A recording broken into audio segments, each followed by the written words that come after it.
ରାଧେ ରାଧେ ସାଙ୍ଗମାନେ। ହଁ ଆଜ୍ଞା, ଏଇଟା ହେଉଛି ଆମ ଝିଅମାନଙ୍କ କାମ। ଏଇଟା ମାଆ ସବୁବେଳେ କହେ କି ଯଦି ଘରେ ଝିଅଟେ ଅଛି ସକାଳର ଯେତକ କାମ ହେଉଛି ତା'ର। ସକାଳର ଭଜା ଭାଜିବା, ପିଠା କରିବା, ରୁଟି କରିବା, ଭାଇ ଦାଦା ବାପାମାନଙ୍କ ଖାଇବା ପିଇବା ବୁଝିବା, ଏଇଟା ହେଉଛି ଝିଅମାନଙ୍କ କାମ। ମାଆ ସବୁବେଳେ ଏଇ ଗୋଟେ କଥା ମୋତେ କୁହେ।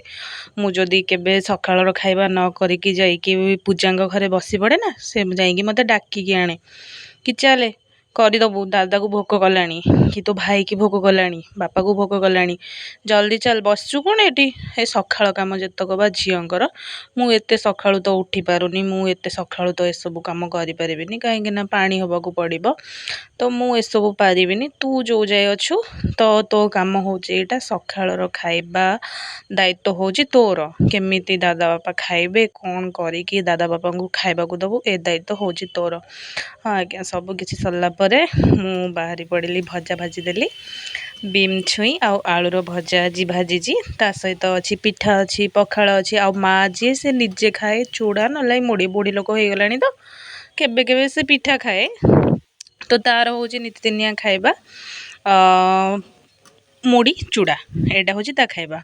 ତ ମୁଁ ଭଜା ଭାଜିଲି। ଭଜାରେ ସମସ୍ତେ ସବୁ କିଛି ଖାଆନ୍ତି, ଯିଏ ଯାହା ଖାଆନ୍ତି, ନଗେଇ ଖିଆଟା ନିହାତି ଆବଶ୍ୟକ। ତ ଭଜା ଏପଟରେ ସିଝିଗଲାଣି, ରେଡ଼ି ହେଇଗଲାଣି। ତ ମୁଁ ଭଜା ଭାଜି ସାରିଲା ପରେ ବୋଉ ଆଣ ବାଟି ଦେଇଥିଲା, ଆଉ ମୁଁ ସେଥିରେ ଲୁଣ ପକାଇ ଗୋଳି ଦେଲି। ଲୁଣ ପକାଇ ଗୋଳି ସାରିବା ପରେ ତାୱା ଏପଟେ ବସାଇ ଦେଇଛି, ତାୱା ଗରମ ହେଇଗଲାଣି। ମୁଁ ସେପଟେ ସରୁ ଚକୁଳି ଦାଦାଙ୍କ ପାଇଁ କରିଦେଲି। ଆମ ଘରରେ ପ୍ରଥମେ ହିଁ ଖାଆନ୍ତି ମୋ ଦାଦା। ମୋ ଦାଦାଙ୍କ ଖାଇବା ପରେ ତାପରେ ଆମେମାନେ ଟିକେ ଲେଟ୍ରେ ଖାଉ। ତ ତାଙ୍କ ପାଇଁ 2 ଫେରା ପିଠା କରିଦେଲି। ଭଜା ବି ରେଡ଼ି ହେଇଯାଇଥିଲା, କରିଦେଇକି ଦାଦାଙ୍କୁ ଡାକିଦେଲି। ଦାଦା ଖାଇଲେ ପିଠା। ଭିଡ଼ିଓ ଯଦି ଭଲ ଲାଗେ ଗୋଟେ ଲାଇକ୍ କରିଦେବେ, ନୂଆ ଆସିଥିଲେ ଚ୍ୟାନେଲକୁ ସବସ୍କ୍ରାଇବ୍ କରିଦେବେ। ରହିଲି, ଜୟ ଜଗନ୍ନାଥ।